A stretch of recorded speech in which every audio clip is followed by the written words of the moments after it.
옆에 사람하고 인사해볼까요? 미리 메리 크리스마스 인사해볼까요? 미리 크리스마스. 메리 크리스마스. 우리 저기 최영민 집사님만 크리스마스답게 인사하셨네요. 그래, 미리 메리 크리스마스입니다. 우리 이제 잠시 후면 우리가 25일 예배가 드려지는데 우리가 미리 하나님 앞에 준비하는 마음으로 감사하는 마음을 담아서 함께 모든 예배 가운데 임하시기를 간절히 바라겠습니다. 오늘은 내가 네 행위를 나누니 라는 말씀으로 여러분들과 함께 은혜를 나누려고 합니다. 오늘 주인공은 사대교회입니다. 이 사대라는 지역은요 굉장히 부유한 도시 중에 하나예요. 그러니까 사실 7교회가 대부분은 다 그 7 지역들이 대부분 다 부유한 지역이기도 했습니다. 빌라델비아 교회만 조금 제외하면 나머지 교회들의 주변 환경들은 그렇게 썩 나쁘지 않은 도시였어요. 그리고 이 사대라는 지역은요 원래 로마에 속해 있던 지역이 아니라 고대 루디아라고 하는 왕국의 수도였습니다. 그래서 농업 잘 돼 있고 산업, 그 다음에 군사력, 풍경도 좋아서 당시 소아시아의 어느 도시에도 뒤지지 않을 정도의 명성을 지닌 그런 왕이었어요. 그리고 루디아의 왕인 중에 한 명인 크로이소스라고 하는 사람도 있습니다. 이 사람은 아마 여러분들도 많이 들어보신 동화의 주인공이기도 합니다. 요즘에는 이름이 3글자로 바뀌었지만 원래 4글자로 제가 어렸을 때는 하다가 요즘에 3글자로 바뀌었어요. 마이다스. 요즘에는 미다스라고 하죠. 마이다스의 손 할 때의 그 마이다스. 만지면 다 황금으로 변하다가 나중에 자기 가족들도 잘못해서 황금으로 변하고 그것 때문에 후회를 많이 하였던 그런 이야기의 주인공이 이 크로이소스라는 왕이었어요. 그러니까 진짜로 그런 능력이 있었던 건 아니고 그 정도로 이 사대라는 지역의 또 하나의 굉장히 큰 특징이 뭐였냐면 금을 재련하는 데 굉장히 뛰어난 능력이었어요. 얼마나 뛰어났던지 동화 속에 황금을 만들어내는 주인공도 왕이 될 정도, 그 정도로 유명한 그런 재련에 유명한 나라였습니다.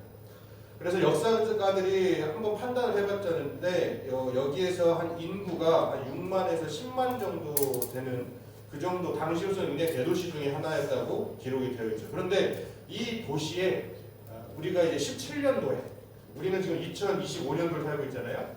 이제 지금부터 2000년 전 훨씬 전에 17년도에 여기 지역에 지진이 한번 일어났었어요.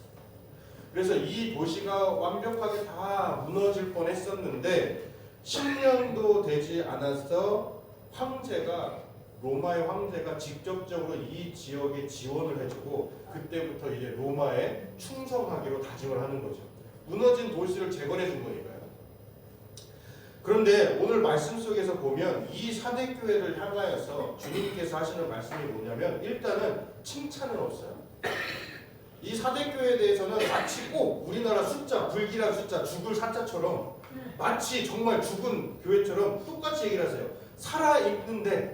살아있으나 실상은 너희들이 죽어있다 말씀하고 있어요. 지금 부유한 도시, 금 재련으로 굉장히 유명한 도시이기도 하고 그런 도시 안에서 사람들이 열심히 예배도 드리고 했을 텐데 왜 여기에 영적으로 잠들어 있다, 영적으로 죽어 있다 이렇게 말씀하신 것인데 이런 상태에 들어가게 된 원인이 무엇일까? 정확하게 이 사대라고 하는 교회가 사대교회가 어떤 부분에 의해서 너희들이 살아있으나 죽었다라고 말씀하시지는 않아요. 왜냐하면 바로 이전에 버가모 교회도 발람의 교회를 따르고 두아디라 교회 같은 경우는 이세벨을 따르고 있다 이렇게 정확하게 명칭을 얘기해 주셨지만 사대 교회에 대해서는 그렇게 정확하게 얘기를 안 해주세요. 다만 우리가 한 가지 사대라고 하는 지역의 특징을 통해서 유추해 볼 수 있는 것들은 있어요. 사대 지역의 하나의 특징이 또 하나가 있는데 뭐냐면 이 사대 지역은요 절벽 위에 세워진 도시예요. 3면이 절벽이에요. 450m 정도 되는 절벽으로 둘러싸여 있어요. 그래서 이 도시로 들어가려고 하는 것은 방향이 딱 한 군데밖에 없는 거예요. 하나만 있는 거예요. 방향이. 그러다 보니까 이 들어오는 길만 잘 방어를 하면 그러면 이 지역은 함락되기가 너무 어려운 지역이었어요. 그래서 이 사대교회가 일찍부터 굉장히 큰 도시로서 역사에 등장을 했지만 정식 공격을 통해서 함락된 적은 한 번도 없어요. 그러니까 삼면이 절벽으로 둘러싸여 있고 그 한 부분을 뚫으려고 엄청난 노력들을 많은 나라들이 가했지만 아무도 못 뚫었어요. 어마어마한 도시인 거죠. 그런데 이렇게 어마어마한 도시도 딱 2번 역사적으로 함락된 적이 있었어요. 우리가 잘 알고 있는 성경에 등장하는 왕 중에 고레스 왕이 있죠. 네. 고레스 왕이 이 도시를 최초로 한번 함락해요. 근데 이 왕이 어떻게 함락을 했냐면 왕도 이 고레스 왕도 처음에 똑같이 공격을 한 거예요. 그 한쪽으로만 들어갈 수밖에 없으니까 막대한 군사력으로 거기를 뚫으면 되겠지, 지치지 않고 계속 치면 되겠지 해가지고 거기를 끝까지 파고들려고 했는데 이게 안 되는 거예요. 거기에다가 삼면이 절벽이고 앞에도 막 엄청난 대로변이 아닐 거 아니에요. 당연히 그쪽에서 침범에 들어오는 것을 감안을 해가지고 길도 굉장히 어렵게 해놨을 거란 말이죠. 그래서 거기를 뚫으려고 했는데 못 뚫다가 도대체 이걸 어떻게 해야 되느냐 고민하고 있을 때 고레스 왕에게 들어온 것이 절벽이었어요. 그래서 어떻게 했냐면 소수의 병사들 중에 소수의 병사를 뽑았는데 그 뽑은 기준이 뭐였냐면 절벽을 올라갈 수 있는 사람들. 얘네들도 참 왕이 시키니까 까라면 까는 건데 얼마나 불쌍해. 운동신경 좋아가지고 저도 운동신경 좋아가지고 여기저기 불려다닐 때 얼마나 힘들었는지 몰라요. 군대에 있을 때 막 축구하고 있는데 갑자기 농구장 뛰어오라고 해서 농구장 뛰어가고 막 별별 전술 다 했었어요. 그러니까 나도 여기 이때 있었으면 나도 이제 절벽 타는 거예요. 절벽 올라가야 되는 거예요. 그래서 그 소수의 병력들을 뽑아가지고 몰래 침투를 시켜서 성문을 열어줬대요. 그래서 그 성문이 열리면서 그쪽으로 공격이 들어가고 거기가 한번 함락이 됩니다. 그 다음에 이게 한 주전, 그러니까 기원전 549년이라면 그로부터 한 400여 년이 지난 다음에 196년도에 또 알렉산드로라고 하는 대왕이 거기를 또 한 번 함락을 하는데 이 함락하는 방법을 어떻게 했느냐? 고레스와가 똑같이 해요. 이 왕도 고민을 하다가 예전에 저기를 어떻게 함락했느냐 역사를 보자 보니까 고레스 왕이 함락을 한 거예요. 어떻게 함락한지를 쭉 읽어보고 그 방법 그대로 따라하는 거예요. 또 소수의 불쌍한 인물들을 뽑아서 목숨을 걸고 절벽으로 올라갔다고 한 다음에 거기에서 또 목숨을 걸고 문을 열게 해가지고 거기를 다시 한번 함락을 합니다. 그러니까 사실 이 사대라고 하는 지역의 가장 큰 장점은 금재련을 해도 그렇게 금으로 유명한 도시는 외부에서 많은 공격이 들어올 수밖에 없는데도 불구하고 끝까지 그 도시가 남아있을 수 있었던 것은 어마어마한 절벽으로 둘러싸여 있기 때문에 그렇단 말이에요. 방어가 엄청나게 용이해요. 우리말로 하면 사자성어로 하면 낭봉불락의 요새란 말이에요. 엄청난 강점이에요. 그런데 오히려 그 강점이 그 도시를 무너뜨려요. 왜요? 봐야 될 곳을 못 본 거예요. 내가 눈으로 확인해 봐야 되고 절벽이라 할지라도 그것이 웬만한 사람은 들어오지 못한다 할지라도 누군가는 분명히 올라올 수는 있거든요. 더더군다나 고레스라고 하는 사람에게 한 번 침략을 당했잖아요. 그러면 이후에도 또 그런 일이 있지 말라는 법이 어디 있어요? 그러니까 늘 어디를 확인해야 돼요? 절벽을 또 확인해야 되는 거예요. 앞에는 어차피 사람들이 무진장 몰려있고 지킬 것이기 때문에 자기들이 공격해 들어올 방향은 지난 역사에서 딱 한 번 우리가 함락된 적이 있었는데 그 고레스 왕이라고 하는 사람이 절벽을 통해서 올라왔으니까 우리가 그래도 절벽은 항시 우리가 주의 깊게 살펴봐야 돼요. 이것만 해도 함락되지 않았을 텐데 똑같은 방법으로 또 함락되잖아요. 사람은요 자기가 강점이 된다라고 생각하고 있으면 소위 우리가 우리에게 익숙한 단어로 하자면 우리에게 달란트가 있는 부분이라고 생각했을 때에는요 그 부분에 대해서 너무 쉽게 생각하는 거예요. 그래서 어떤 경제학자는 사람을 무너뜨리는 것은 그 사람의 장점이라고 얘기를 하게 돼요. 장점이 그 사람을 발목을 잡게 하고 장점이 그 사람을 무릎 꿇게 한다는 거예요. 오히려 주님께서 보시기에 사대교회의 행위가 완전치 않다라고 말씀하시는데 완전치 않다라는 표현이 뭐냐면 형식은 있는데 그 형식 안에 담겨있는 뜻이 이미 사라지는 거예요. 바리새인들 또는 종교 지도자들이 예수님께서 말씀하셨죠. 회칠한 무덤 같다. 안에는 죽음이 가득한데 겉에 하얗게 칠해봐야 그건 무덤일 뿐이라는 거예요. 아무리 예쁘게 장식을 해도 무덤은 무덤이에요. 죽음밖에 없어요. 그때 당시에 종교 지도자들을 향하여서 예수님께서 너희들이 회칠한 무덤이라 한 거예요. 겉은 그럴싸하다라는 거예요. 율법도 잘 지켜요. 11조며 근처에 11조까지 다 드려요. 금식도 막 해요. 사람들 앞에서 나 금식해요 막 하면서 평상시에 옷 잘 입고 다니는 애들이 꾀죄죄하게 옷 입고 다니고 얼굴 씻는 것도 잘 안 하고 누가 봐도 쟤는 금식하고 있어. 이거를 막 보여주면서 돌아다니고 그러니까 막 사람들이 막 박수쳐주고 아 우리 선생님 우리 랍비 선생님 저렇게 금식하고 아우 나는 하지도 못하는데 우리 선생님 대단하신 그런 모습들을 예수님께서 꼬집은 거라고. 너희들 안에 하나님을 향한 신앙을 얻고 사람들에게 칭찬받고 싶어하고 사람들에게 보이기 위한 형태만 남아있다. 그래서 회칠한 무덤. 종교 지도자들에게는요 예수님께서 정말 무섭게 혼내세요. 바깥의 형체는 좋은 것처럼 보이지만 알맹이가 빠져있다는 거예요. 사대교회가 바로 이런 모습을 가지고 있다는 거예요. 겉에는 멀쩡해요. 그들이 예배드리는 것, 교회의 모습들 다 멀쩡해요. 그런데 그 안에 하나님을 향한 믿음, 하나님께서 주시는 그 생명 이런 것들은 다 사라져버렸다는 것이죠. 특히나 오늘 사대교회에서 하나님께서 칭찬하지 않으시지만 또 한 가지 뭐가 있냐면 다른 교회들은 주변에서 유대인에게서 핍박을 받더라든지 또는 그 말씀을 지키기 위한 고난이 있더라든가 이단의 위험성에 관한 말씀이 있는데 이 사대교회는 그런 것도 없어요. 그냥 어려움 없는 교회 중에 하나가 사대교회였던 것으로 보이는 거예요. 그런 부분들이 하나도 없으니. 그래서 평안한 가운데 있어요. 교회 자체는. 크고 작은 문제도 없어요. 물질적으로 어려움도 없어요. 교회 자체가. 그런데 하나님께서 보시기에는 그 교회는 이미 죽어가고 있는 교회 이렇게 보고 계신다는 거죠. 겉은 활기차고 화려해 보이지만 속은 죽은 송장처럼 영적인 생명이 고갈되고 피폐해져 있습니다. 이렇게 된 원인이 무엇이냐? 오늘 우리가 6장 1절에 보면 하나님께서 사대교회에게 편지하라고 이야기하시면서 하나님의 7영과 하나님의 7별 이렇게 이야기를 하죠. 이것은요 성령님을 의미해요. 성령님께서 완전하신 분이다 라고 해가지고 7이라는 숫자를 잘 사용한다. 성경에서 7이라고 하는 것은 완전수를 뜻해요.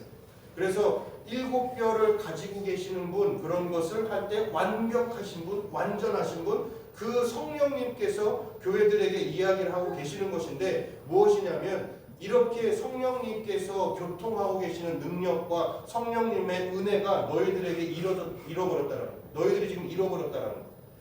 자기 자신에 대한 안일한 인식이 초래한 비극이기도 했습니다. 외적인 화려함, 분주함 이런 것들은 가득한 교회였는데 내적으로는 허위와 부정을 감추기 위해서 급급한 교회.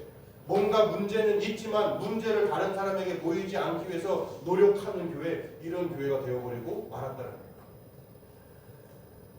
그런 사대교회를 향해서 주님께서 말씀하시는 처방이 무엇이냐? 깨어나라는 거예요. 일깨우다라고 하는 단어 있잖아요. 이것을 깨어나라인데 이것을 번역한 동사가 뭐냐면 계속 주시하라는 거예요.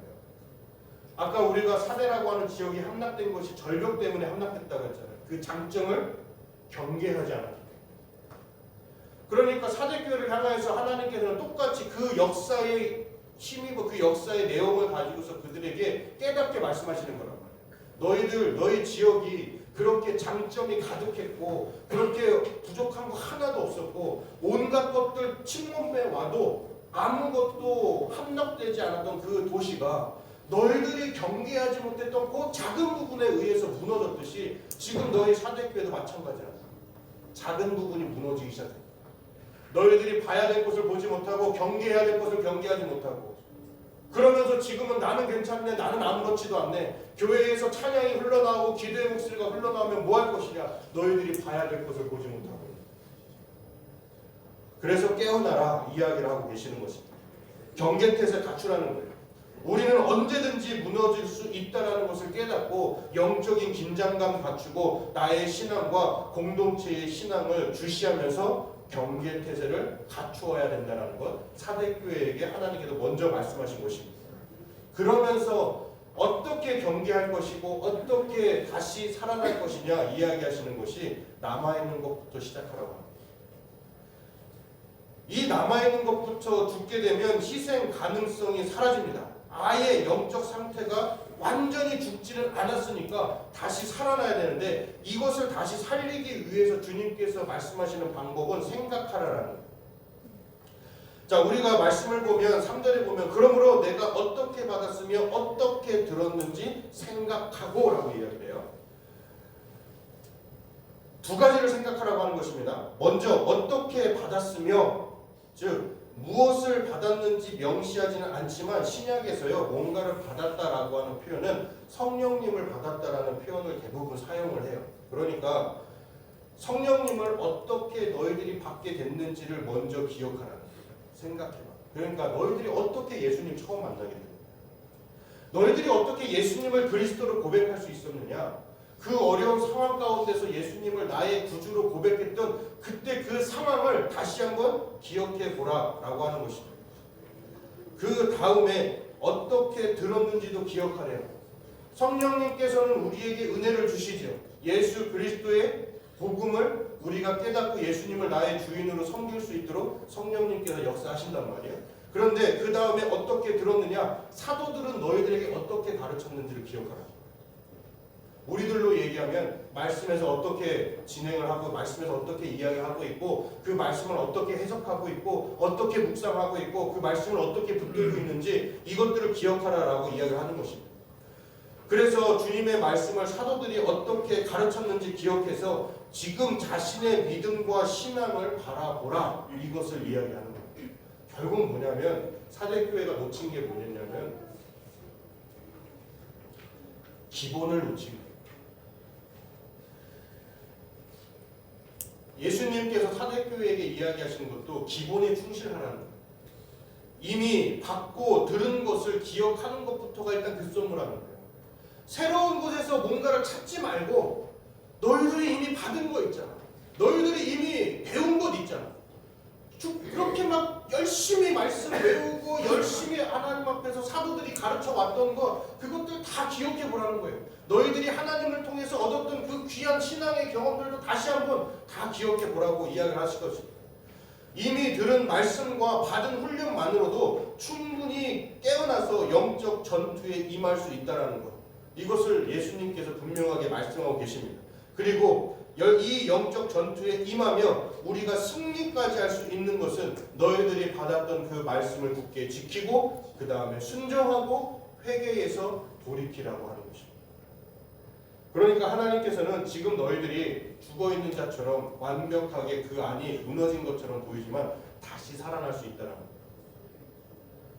너희들에게는 이미 말씀이 주어졌고 너희들이 어떻게 돌아와야 되는지를 이미 하나님께서 다 가르쳐 주셨다는 거예요. 그러면 그걸 다시 붙들라. 그리고 그 붙들 때 그냥 붙드는 게 아니라 돌이킬 것을 각오하고 회개하는 마음으로 와서 하나님 앞에 너희들의 신앙을 다시 점검하고 잘못된 것이 있으면 다시 다 고쳐 나아가면 살아난다는 것입니다. 사대교회는 복음의 증인이 있어야 되는데 존재감이 없는 교회가 되어버리고 나가고요. 사회적 압력에 무력하게 대응했고 과거의 명성도 우려먹고 있었을지도 모릅니다. 한마디로 칭찬도 없는 교회입니다. 다른 교회는 무너질 것은 있었지만 여러 가지 혼도 났지만 그래도 잘하는 것 하나씩은 다 있던 교회였어요. 사대교회는 잘하는 것도 없고 그저 못하는 것 투성이 교회가 되어버리고 말았어요. 그런데 이름은 또 교회예요. 공동체는 존재해요. 얼마나 안타깝습니까? 교회라고 하는 공동체에서 분명히 예배도 드려줬고 그들끼리는 모여가지고 신앙적인 얘기를 분명히 했을 것이고 또 떡을 떼면서 예수님의 부활하신 날을 기념하기도 했고 금식도 하고 다 했을 거예요. 그런데 그 모든 것들이 아무 쓸모가 없는 거예요. 하나님께서 받으시기에 너무나도 부족한 예배이고 너무나도 부족한 금식, 기도, 묵상, 이 모든 것들이 다 부족하다는 거예요. 여러분들이 오늘 이 자리에서 예배를 드리고 있는데 이 예배를 하나님께서 보시면서 너희들은 살았다라고 이야기를 하는데 이미 죽어있다라고 이야기를 하신다면 그 공동체는 도대체 어떻게 바뀌어야 되겠냐? 다시 처음부터 시작하는 것밖에 없다. 이것을 이야기하는 것입니다. 이런 교회에도 과연 희망이 있을까? 칭찬도 없는 교회, 이미 죽었다라고 평가하고 있는 이 교회, 이런 교회에 희망이 있을까? 이에 대해서 구약에서 이렇게 얘기해요. 이사야 6장인데 이사야 6장 13절 내용에 이렇게 이야기합니다. 그 중에 10분의 1이 아직 남아있을지라도 이것도 황폐하게 될 것이나 밤나무와 상수리나무가 배임을 당하여도 그 구루터기는 남아있는 것 같이 거룩한 씨가 이 땅에 구루터기니라 하시더라. 무슨 말이냐면 상수리라고 하는 나무, 그 다음에 밤나무, 이것이 배임을 당해도 우리가 그것을 자를 때에 뿌리는 남겨놓고 위를 다 갈라버리잖아요. 그게 남아있다는, 뿌리가 남아있다, 구루터기가 남아있다, 그리고 거룩한 씨도 남아있다는 거예요. 전부나 다수가 아닌 소수의 남은 자를 향한 메시지예요. 그 남은 자들이 있다는 거예요. 생명력을 잃지 않은 그 남은 사람들이 있다는 것을 분명하게 이야기하는 거예요. 그래서 그 구루터기는 가만히 놔두면 결국은 그곳에서 다시 싹이 자라고 줄기가 자라요. 뿌리에서 다시 생명이 솟아나기 시작해요. 줄기와 그 싹을 통해서 다시 큰 숲이 이루어지기 시작합니다. 우리가 자연의 신비 얼마나 멋집니까? 불에 타가지고 산불이 한번 확 일어나가지고 탔어도 조만간 그곳에 가보면 그곳에서 또 다른 생명의 탄생들이 막 나타나기 시작하잖아요. 사대교회도 이 구루터기가 아직 남아있다는 거예요. 희망이 있다는 것입니다. 남은 자가 있었습니다. 경계하고 주시하고 있는 전투력이 남아있는 소수가 있었다는 거예요. 그러니까 무너진 것 같아도 이 교회가 사대의 지역의 역사를 통해서 바라보면 여기는 조금 반대가 된 거예요. 정면은 무너지기 일부 직전이에요. 어떻게든 방어하면서 정면은 무너지기 일부 직전이에요. 그런데 자신들의 약점인 그 절벽으로 침투하는 사람들은 지금 그 남아있는 소수가 계속 막아내고 있는 거예요. 그러니까 함락되지 않은 이유는 정면에서 잘 막았기 때문이 아니라 소수의 남은 사람들이 최후의 방어선에서 지켜보고 있었기 때문에. 하나님께서 말씀하시는 게 그거예요. 구루터기라고 말씀하신 건 남은 자들이라 이야기하시는 거. 그들이 흰옷 입은 사람이고 그들이 생명책에 기록되어 있다는 이야기가 무엇이냐? 그들 때문에, 그들 덕분에 사대교회가 안 무너졌다는 거예요. 그들 덕분에 너희들이 다시 시작할 수 있다는 거예요. 다 무너졌으면 누군가를 가르쳐야 되잖아요. 가르칠 사람이 없을 거 아니에요. 그런데 너희들 중에 그래도 끝까지 경계하고 주시하고 있던 구루터기와 같은 사람들이 남아있어서 너희들을 가르칠 수 있고 너희들이 보고 바뀔 수 있다는 거예요. 그 옷을 더럽히지 않았던 몇 명, 바로 이들이 사대교회를 다시 살릴 수 있는 희망이 될 것이다. 분명하게 하나님께서 말씀하고 계십니다. 그래서 주님은 포기하지 않으셨던 거예요. 이 사대교회를. 그래서 다시 살아날 것이라고 말씀하신 것입니다. 사대교회에 반복적으로 등장하는 단어 중에 하나가 이름이에요. 겉으로는 명성을 얻었을지 모르지만 하나님의 평가는 그것과 다를 수 있다는 겁니다.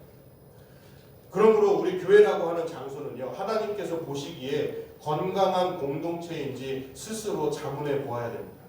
우리 성도도 마찬가지입니다. 우리 개인도 마찬가지예요. 신앙생활을 오래 했다거나 교회에서 직분 맡고 있다는 사실이 하나님 앞에서 나의 신실함을 보증하지 않는다고요.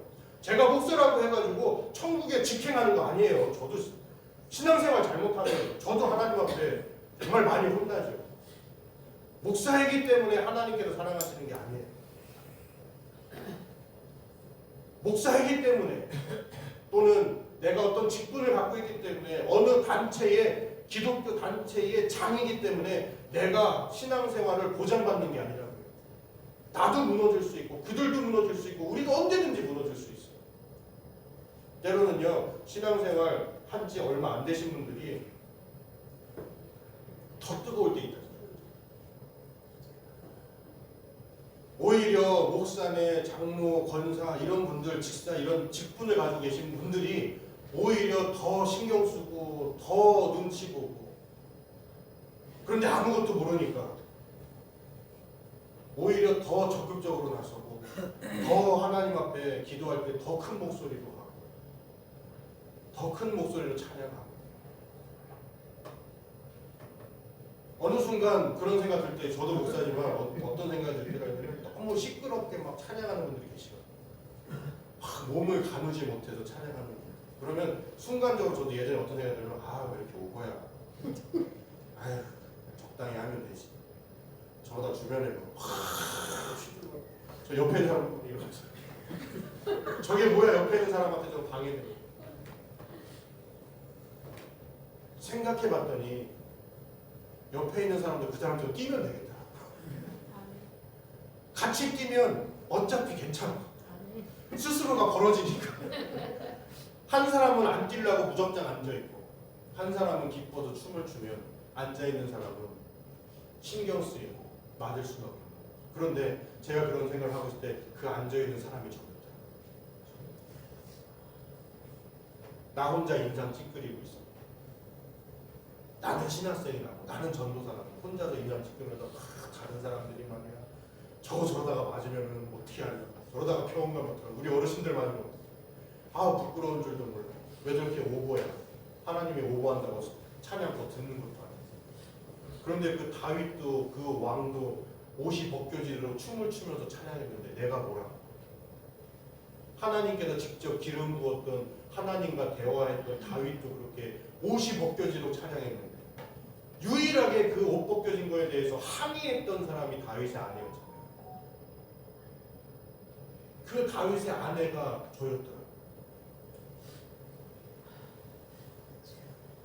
우리가 신앙생활을 오래 하다 보면 이런 함정에 빠지게 되더라고요.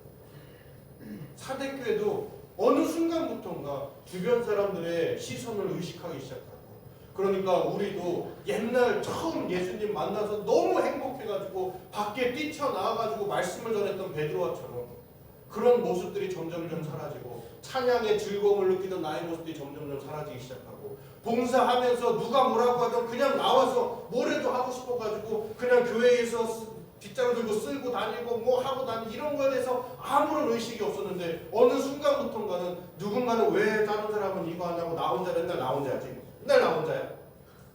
내 눈에밖에 안 보여. 다른 사람들은 안 보여. 집에서 엄마가 맨날 그러잖아요. 나만 깨끗해 나만. 다 어질르기만 해. 아무도 뭐라고 안 해. 저희 아내는 그러지 않아요. 오해하지 마세요. 우리 엄마가 자꾸 그러거든요. 우리 엄마가 맨날 그러고 나만 맨날 정리해. 니들은 하나도 정리 안 해. 나만 깨끗하진 않아. 어느 순간 우리가 신앙생활 하면서 봉사할 때의 나의 마음과 자세가 그렇게 바뀌더라고요.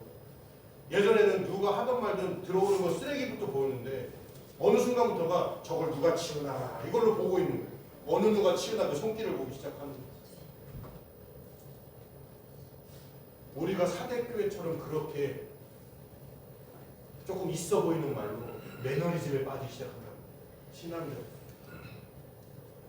저희가 목요일마다 이제 신우에 이제 예배가 와가지고 이제 식사를 저희가 대접하거든요. 저희가 좋아하는 식당이 폐업을 하는 바람에 식당이 시킬 수가 없어가지고 이제 저희가 조금씩 준비를 해가지고 같이 먹고 있는데 그러다 보니까 이제 주방을 볼 수밖에 없죠. 식당 안에서 밥을 먹고 하니까요. 근데 얼마 전에 이렇게 갔더니 며칠 전에 가봤더니 누가 식당에다가 누군지 저는 모르겠어요.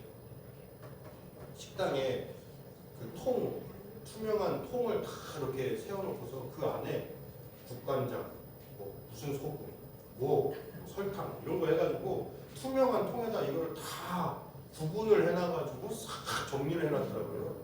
그 다음에 스티커도 싹 붙여놨어요. 그러니까 이 통이 뭔지를 알게 하기 위해서 다 해놨더라고요. 보통 우리가 그냥 양념도 그대로 갖다 놓잖아요. 그런데 이제 그분이 보시기엔 양념통만 갖다 놓으니까 잘 못 보셨는지는 모르겠는데 다 정리를 쭉 해놨더라고요. 아주 감사하더라고요. 누가 보지도 않거든요. 그걸. 보더라도 그냥 음식 같이 하시는 분들이나 보는 거지. 그게 제 눈에 들어올지 어떻게 알았겠어요. 누군지 모르지만 참 감사드려요. 작은 부분에 그냥 넘어가도 아무도 뭐라고 안 하는 그 부분에 신경 써가지고 깨끗하게 유지하려고 노력하시는 그런 모습들이 감사하죠. 목사 입장에서.